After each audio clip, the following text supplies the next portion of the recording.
Kamusta pong muli mga kabayan? Kamusta po kayo? Sana po nasa maayos kayong kalagayan. Si Kamanong po inyong lingkod.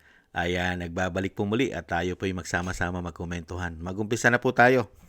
Komentuhan po natin ito pong banat ni Atty. Topacio dito po sa kay John Vic ng DILG.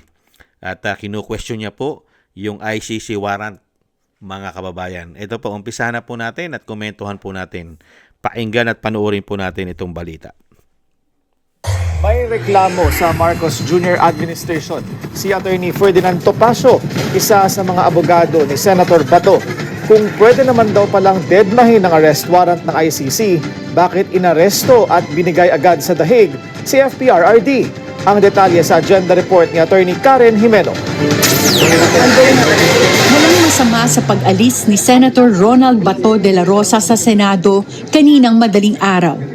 Yan ang giniit ng isa sa kanyang mga abogado na si Ferdinand Topacio. Sa At the Forefront ng Billionaire News Channel, sinabi ni Topacio na wala namang arrest warrant para sa mambabatas na inilabas ng local court. Dagdag ni Topacio, si PBBM na mismo ang nagsabi na hindi aarestuhin ang kanyang kliyente.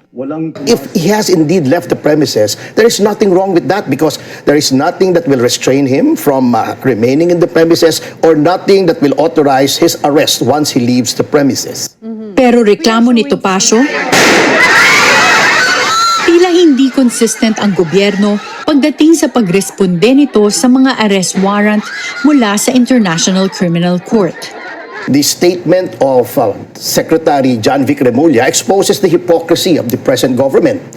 They have differing standards for the same situation. Now he says that the ICC warrant is unenforceable. Nonetheless, they enforced it against President Duterte. Now, Panawagan ni Topacio sa Senado, imbestigahan ang pamamaril na naganap sa sarili nitong poder. Para sa agenda, Atty. Karen Jimeno. Tama po yung sinasabi na Atty. Topacio mga kababayan. Pwede naman po i-ignore. Una-una, kailangan talagang gamitan po. Dahil tayo po may sariling sovereignty. May sarili po tayong soberenya. Kailangan po magdaan yan sa lower court at sa Supreme Court. Hindi po ba? Dahil hindi po natin tinatanggap yung mga ganyang klase, lalong-lalo po kung galing sa dayuhan. Hindi po tayo nasasakop ng dayuhan. Hindi po ba? Kaya nga lang po mga kababayan, hindi naman po yan ang layunin na nakaupo ngayon. Wala naman po silang pakialam sa sovereignty natin at sa soberenya natin. Ang totoo po kasi, komento ko po, ang totoong pakay po nila, pabagsakin ang kanila pong mga kalaban sa politika. Pabagsakin. Itapon at nagkaroon po sila ng pagkakataon na magamit ang ICC di umano para po ito ay magamit para sa pagpapabagsak sa kanilang politika na makapagpapabagsak sa kanila. Hindi po ba? Dahil unang-una, ang ginawa po nila ay puro po korupsyon at pamumulitika. Isang damukal po ang korupsyon na napatunayan na po kung saan-saan po napunta ang pera ng taong bayan. Dahil mismo po ang Pangulo na tinatawag ng bangag ng kanyang ate, ay mismo na siya nagsabi, mahiya naman kayo. Mahiya naman kayo. At may makukulong at magpapasko sa kulungan. Kaya lang hindi po noong 2025. Sa 2026, sa December, baka. Hindi kaya. Kaya nga po yung sinasabi po ni Atty. Topacio, pwede naman Dahil mangyayari naman talaga at yun naman talaga ang proseso ng batas. Due process at hindi po wanted si Senator Bato. Wala po siyang warrant of arrest na galing sa Korte ng Pilipinas. Isa pong Pilipino si Bato. Hindi po ba? Kung yung ICC nga, wanted din Wanted po ang ICC. Saan po? Sa Russia. Di po ba? Pag sila ay nahuli ng Russia, kulong din po ang ICC. Yung prosecutor po ng ICC ay wanted din po sa Russia. Di po ba? Ginawan pong wanted dyan ni Putin. Dahil nga po may sarili pong soberenya ang Russia. Bakit ang Pilipinas, mga kababayan? Dahil meron tayong presidenteng Judas, di umano? Ipinagbili, pinamigay ang ating soberenya? Hindi kaya.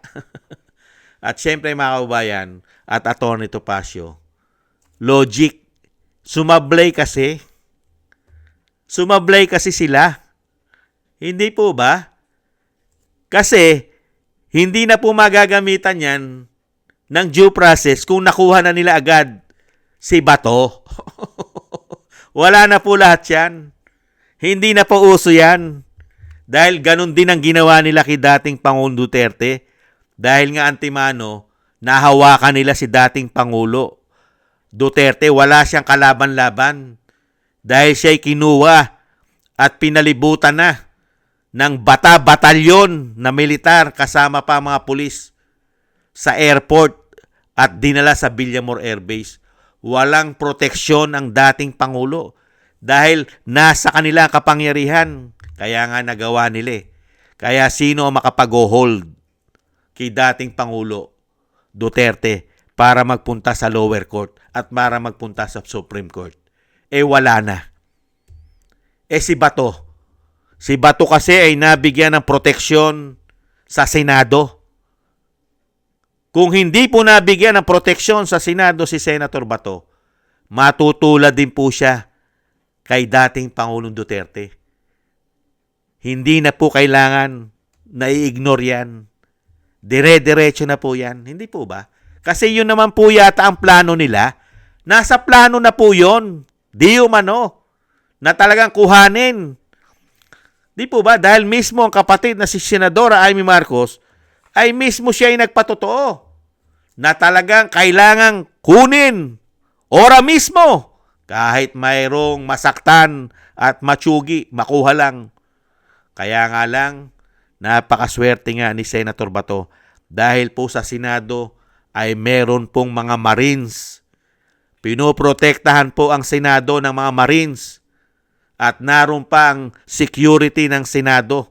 Kaya po nagkaroon ng proteksyon si Senator Bato. At isa pa, yung Senate President po, na bagong Senate President, ay isa pong abogado. At sumusunod siya sa batas ng Pilipinas.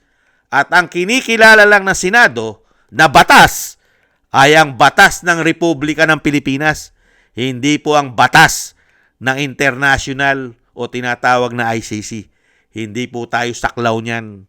Ang sinusunod ng mga senador ay ang saligang batas ng Pilipinas dahil sila'y mga Pilipino, hindi sila banyaga. Kaya napakaswerte po ni Senator Bato. Hindi po ba Atty. Topacio?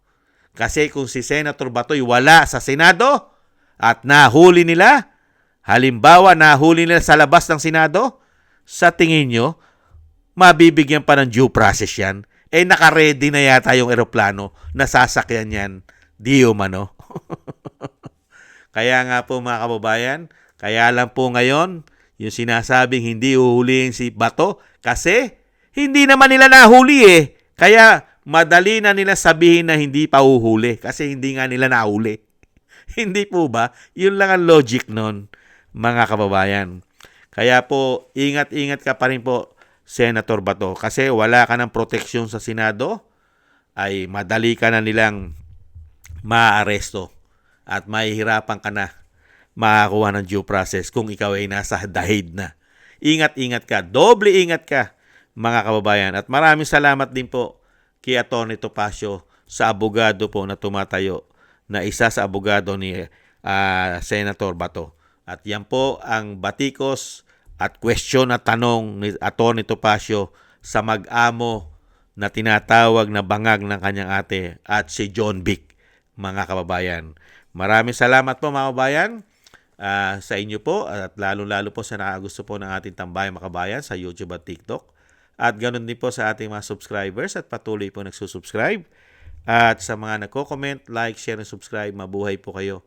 Shoutout po sa inyo lahat. Thank you po.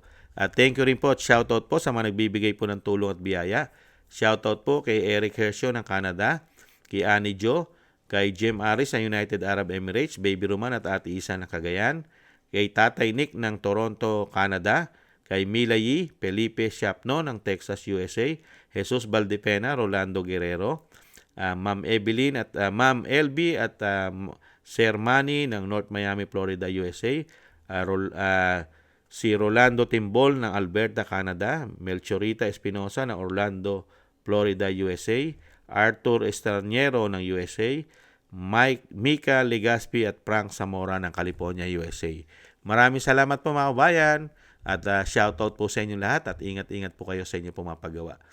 At God bless po sa atin lahat at God bless po sa inyo. Maraming salamat po mga kabayan at tiis-tiis lang po tayo at samahan po natin ng maraming dasal. Muli po, paalam. Bye-bye.